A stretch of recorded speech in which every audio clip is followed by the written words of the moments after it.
Hello there, everyone. I'm Bradley Barth, Deputy Editor at SC Media, and I'll be your moderator for this very special SC Media Awards Winners Roundtable panel discussion, which will be focused on customer service and fostering a healthy relationship between security vendors and buyers.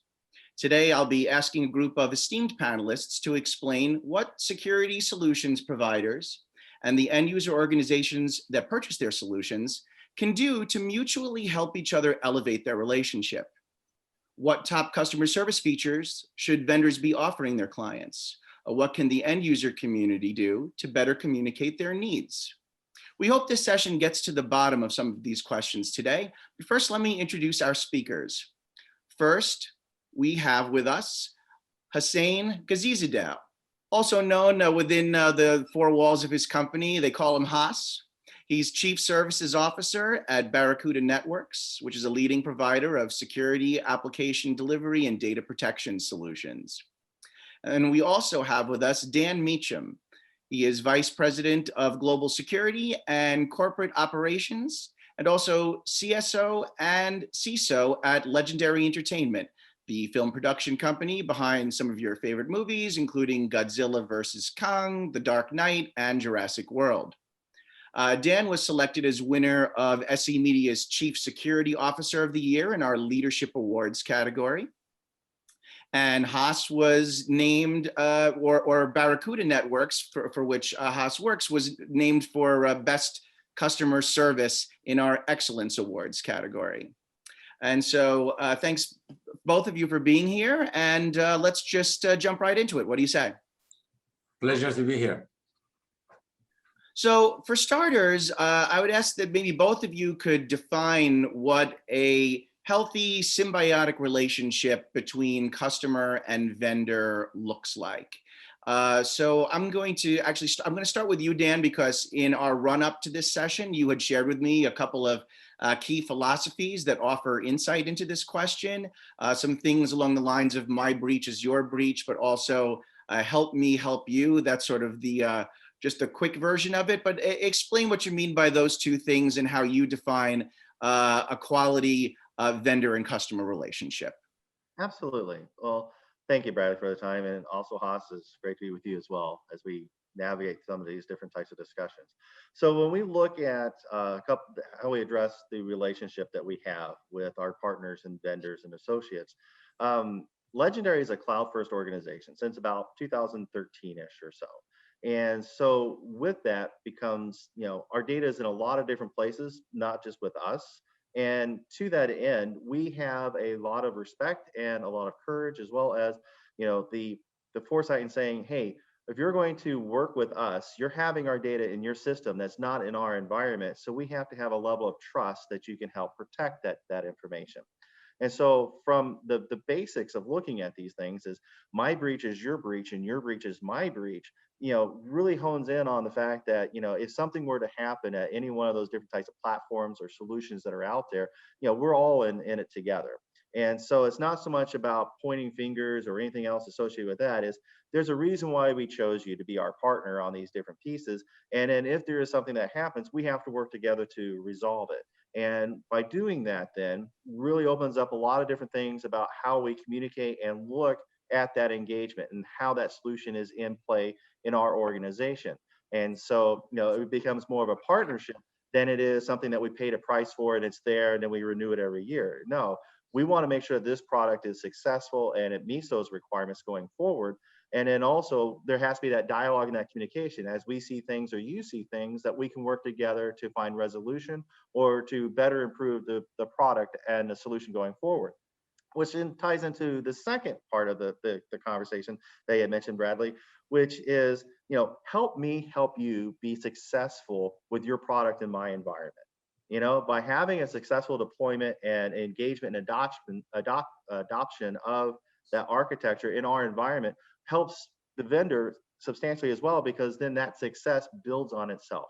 So not only do we have a great solution in place, but then with that relationship and And being successful in deploying it helps them be successful to say, hey, look what we're doing over here in this particular space. Look at the opportunity that we have and the things that we can produce, or how we can make things more secure today than they were yesterday.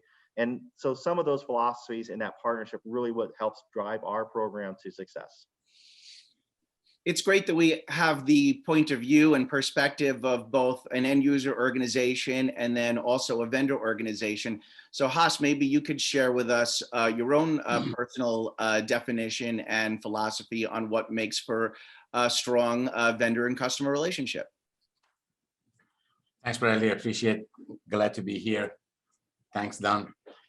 As a security company and a cybersecurity provider, we definitely would like to create an environment for our partners and vendors that they understand exactly what we are here for. Of course, we are here to protect the customers, their needs in any way we can. And of course, knowing these days is security is one of the most important part of any businesses.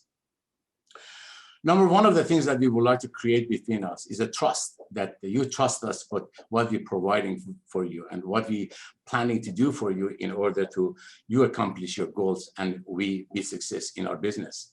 Of course, we would like to create all the environment for them in order to be successful. Education and trainings in any way we can to create that environment for our partners and vendors to be able to understand what is the products do and how we be able to provide the services that they need in order to make sure that they feel comfortable being at Barracuda. And of course, there should be, as we want to have open dialogue and communication within us. If you see anything that we need to fix or improve in our business or in our security products, let us know, and we definitely will take that to heart in order to resolve the issue for them. If you're looking at the part that mostly customer service involved, and of course my team's involved, is we have many ways to separate our partners and vendors in many ways that they can be able to communicate with us, how they can bring their issues to us, and how we will be able to resolve the issue for them with our support team and create an environment that they feel that at any time, at any moment that they have an issue, they can reach us, and we are available 24/7, 365 days a week to resolve their issue with highly educated, highly knowledgeable people who we dedicate for these partners and vendors. So that is one of the things that it's I think any vendors or any person that will create a customer service should look at, because at some point we realize that having a relationship, having a good relationship with your partners and vendors is a success for the future. Interesting to hear from both sides of the equation. What I would like to ask both of you now is to maybe sift through your memory banks a little bit and pick out a customer vendor relationship from your history. It could be with your current company or even a past one, where that highlighted what we just talked about, where the relationship shared some of these attributes of good, strong communication, quality offerings that you're looking for, a mutual respect, and truly working together in sync. Again, you don't have to necessarily mention the company by name that you were working with, but what made that relationship so good? So maybe you could both share an anecdote with me about one of your better, Dan, in your case, we could start with you, one of your better customer services experiences with a vendor and why it was so good. Sure. Actually, there's 3 different types of examples in 3 different fields. One, web security architecture, one that's on cloud security, and another one that's on email. What made these particular partnerships just out of the ordinary is the above and beyond that they went through to help us get to a point where we are today, even before engaging with their particular product. Like in the case with our cloud security partner, uh, we were evaluating their particular product early on, and maybe our evaluation went a little bit longer than we expected, but from day one, they were there with us as we were going through and testing their different pieces and everything else. And our use cases were a little bit different than what their core product was looking for. And as we explained what our use cases were, uh, it really showed that they were a partner in looking out for us and reaching out to understanding what the need was, what is the problem that we were trying to solve. And in this particular case, there are a couple of different things that we had pointed out, both from a user experience on their interface, but then also from the capability of the product. And I kid you not, within a week or 2 weeks, there'd be patches that would come out that would address these specific needs that wouldn't be just for us, but actually rolled out to all of their customers and everything else. And granted, they were still couple of years old and had a lot of agility in how they were doing their development and so forth. But they really took heart and really focused on understanding what our needs were and then helping us tell us, well, why is that important to you? Or why would that not necessarily be important? Let's talk through these different pieces. And the same thing happened with our email security provider. And how the architecture was built up and looking at different types of attack vectors that none of us had seen before, but explaining, hey, look at how this particular piece came in. We know that the product failed in blocking it, but what can we do to work through so this doesn't happen again? So instead of pounding on the vendor saying, hey, you guys failed us, it's like, oh, hey, this is something new. How do we work together to incorporate this into that particular type of threat vector and work through it? So I think the positive relationship that we had with this was the partner, the vendor, really looking at us as an extension of their organization as much as we see them as an extension of ours, and having that open communication and being able to have that dialogue, not just with the account manager, but if we needed to go through and be on a customer advisory board or some other different components to talk through that. We can get to a little bit later, give you some negatives that are the complete opposite of this, and that is also a key reason why they're no longer with us as a partner. But the thing is, though, is even if your product may not be the best in the space in which they are, but if you have that engagement, we can help you become the best in that space, because if it's not easy to do business with you, then the question is why are we doing business with you? Right. Yeah. Very good point. Hossein, maybe you could now, from your perspective, talk about again a good relationship, a quality one that you've had with an end user. Of course, and again, I'm sitting in a different position than Dan is. I'm the provider. I'm the one who's providing the support to those customers, and supposedly be the person or the team that make those vendors and partners are happy in the purchase of Barracuda. Of course, Barracuda has many different products, including email security, that is essential tools every day that everybody use. And it is very important for people to be able to have their emails on timely manners and without any interruption of a spam or viruses or any of that stuff that creates hectic for their work. We have backup, archiver, web application firewalls. These are all tools that people around the world use, and it is very important that these products works for the customers that using this. Of course, as an examples of how we be able to provide such a service for some of these customers is, you mentioned that I can create an example of one of those situations that why some of the vendors and partners are be able to trust to pick up the phone and get someone immediately on the phone to solve the problems. Recently, I have an issue with very high-touch customers that is been with us, and one of the largest accounts that that we have, and they come to an issue with our web application firewall, and they will be able to reach us in less than a minute. As soon as they picked up the phone, we had a person on the other side at 11 p.m. To answer the calls and get them to the right people to serve them. We find that the issue is a little bit past our support team's knowledge, and this was mostly issue was on the product side. We were able to reach our dev peoples and engineering teams in 45 minutes, and a team of 12 peoples, including support, account managers, and dev and engineering, resolved the issue in 1.5 hours. And this was one of the things that made a name for itself. And the customers, one of those customers was that, so there are many of them, but this particular customers was contact me next day to congratulate the team and say that how quickly we will be able to resolve their issues and how important it was to get that issue resolved.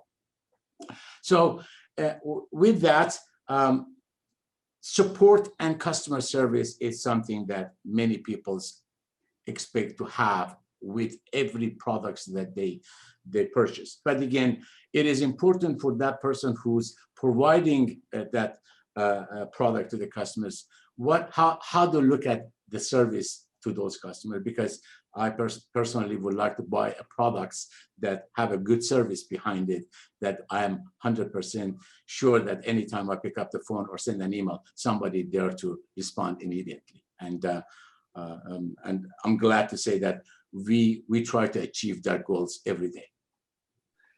Dan, I know you teased for us a little bit earlier that you have an example of a negative story as well. But before we get to that, since Haas actually brought up a very important point about troubleshooting, and that really being a very key, important stage of the customer-vendor relationship, let's stick with that for a moment, because I wanted to ask you both about that anyway. From your perspective, Dan, what are you looking for out of a vendor when there is an issue with the product and you do require troubleshooting or help desk? You know, different companies have different ways of going about things. They might have a 24/7 help desk. They might have a dedicated product support person specifically assigned to your company or a small group of companies. What do you like to see? Well, there's a couple of different things that we look at, right? And so there's support around a product or capability or other different piece, but then there's also the security support, right?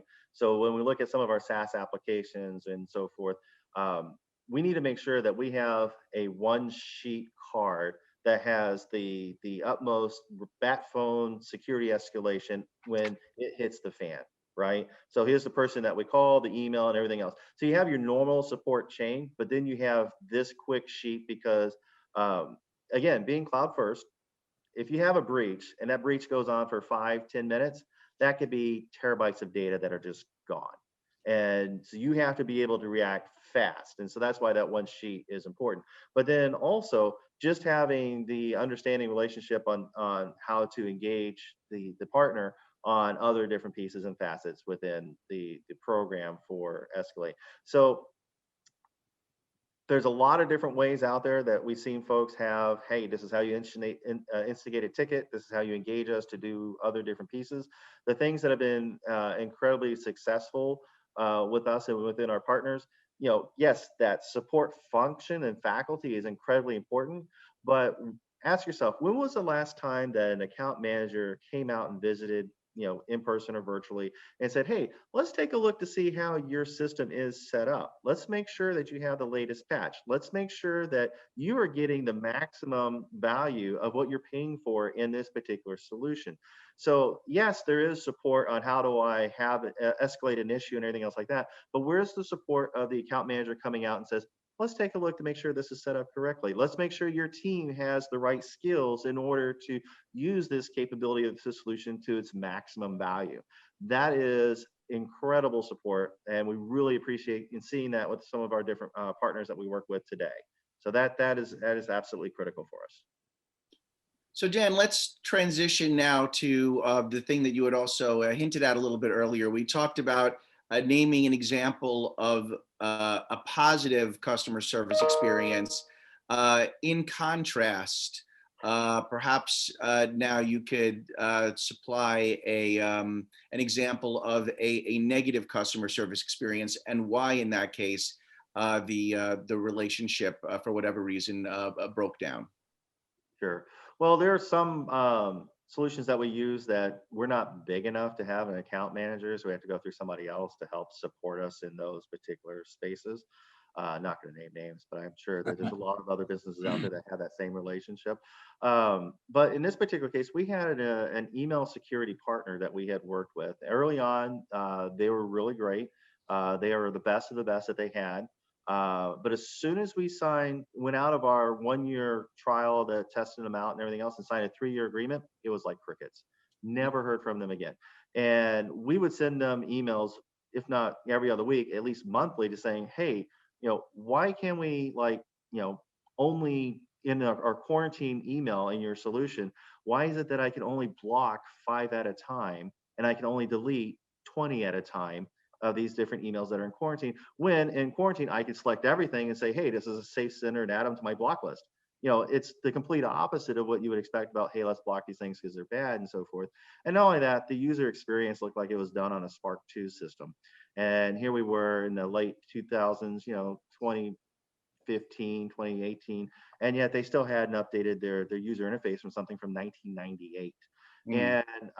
And so even though they were the best product out there and what they did, but because of the lack of commitment, the lack of engagement, even just recognizing that there were some things that we were concerned with about the product or the capability of the product, it was like we were sending it into a black hole. The only time we heard from that particular vendor was about 6 weeks before the renewal. And by then it was already too late. We actually had already pulled the product out. If you're not there to help me, to help your product be successful in my environment, if it is difficult to do business with you, then you have to ask, why am I doing business with you? And it's easier. It was just much more refreshing, and from a capabilities perspective, much stronger relationship to go with another partner that was cutting edge on the cusp of doing something great. And being able to have that particular solution come in and say, hey, we recognize these pain points. How can we help you get through that? And then when we talk about, hey, these are the things that we really appreciated from the other solution, this is what we need to have. It's like, great, no problem. Let's see if we can put those in. Let's see how we can make this particular work to be that particular vision that you guys are driving towards. And so I think having the bad relationships on some of these different solutions really help us drive in a direction to really understand what our vision is, and then really recognize the passion around those particular partners that we work with. So then that way it becomes an extension of their services and our services, and it becomes a better relationship. So Haas, what do you think about that? From a vendor's point of view, and you're trying to build a certain customer service culture within your organization, do you have a list of do's and don'ts that you build out to your team? Do you espouse any kind of best practices? And are there any worst practices that you outright say, we need to avoid A, B, and C? Let me go back to the first question that you had from Dan in regards to the troubleshootings and how we should, if the customer has an issue with the troubleshooting, and how we really think as a customer service provider. The Barracuda has 5 core values, and the first one is think customers, and the second one is drive innovation, and of course the third one is take the ownership, deliver the outcomes, and at the end succeed together. These are the 5 core values that we really want to exercise every day in every department that we have, whether it's a sales or engineering or support, doesn't matter. Of course, support, what is that about support? Think customer. That is what we do from every day that we start the work to the end that we leave, is think customer, work with the customers. For that reason, we created many, many different areas to how to help our customers. In regards to, for example, troubleshooting the customers. And one of the things that we never had at Barracuda, and from the day that I started taking the ownership of this department, is that I did not want to hear any customers picking up the phone and push the buttons to go from A to B, B to Z, and at the end, whether disconnect or not. So I always wanted that when the customers contact us, hear a voice. Somebody say that, thank you for calling us, how may I be able to help you? Or if you're sending an email, you get this so fast to respond that they say that I send an email. And to be honest, probably this was a complaint for customers. He said that I send you an email because I didn't want the fast response. You called at me in 5 minutes. This is crazy. I said that I prefer to have that complaints that having a customers who telling me that I sent an email 3 hours ago and I didn't get a response. So those are the priority that we put for our customers, that when you contacting us, you get a response immediately. There's case creations. And one of the other things that we created for our customers is that we remove the priority.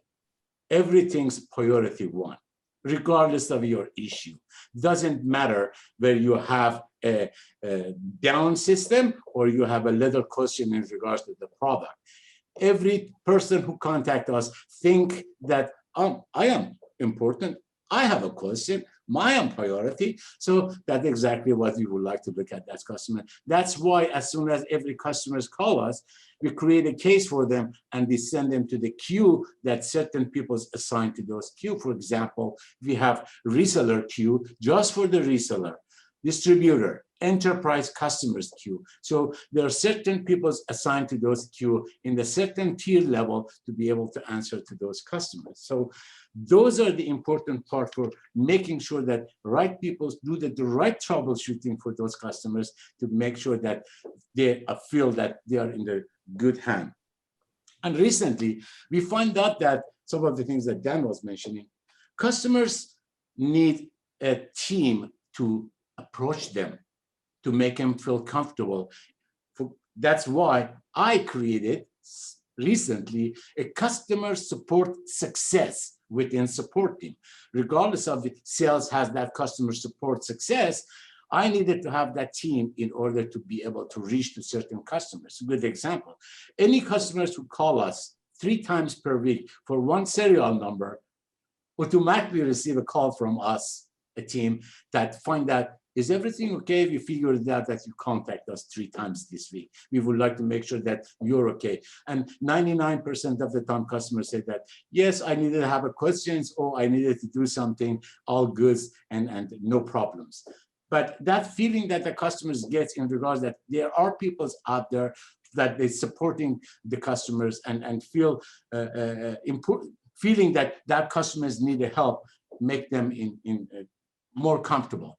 And we are having a lot of tools to see and a lot of dashboards and a lot of data to know exactly how the customer is doing and if they need our proactive response to those customers. So that's very important for customer feels. Thanks, Haas. Well, you know, the sign of a strong and dynamic panel discussion is when you look up at the clock and you see that the time has just whizzed by in a flash. And it looks like we've basically run out of time, unfortunately. So with that, we're going to wrap up. But I want to once again thank everybody for joining me in today's session. So Hossein Ghazizadeh from Barracuda Networks, thank you so much for joining us. Dan Meacham from Legendary Entertainment, thank you as well for being with us today. And again, congratulations to both of you on your SC Media Award wins. Also, thanks to everyone else who's tuning in for joining us. Be sure to find this and other SC Media Award winner roundtables on the SC Media website. We'll see you there. In the meantime, this has been Bradley Barth. Until next time, have a safe day online.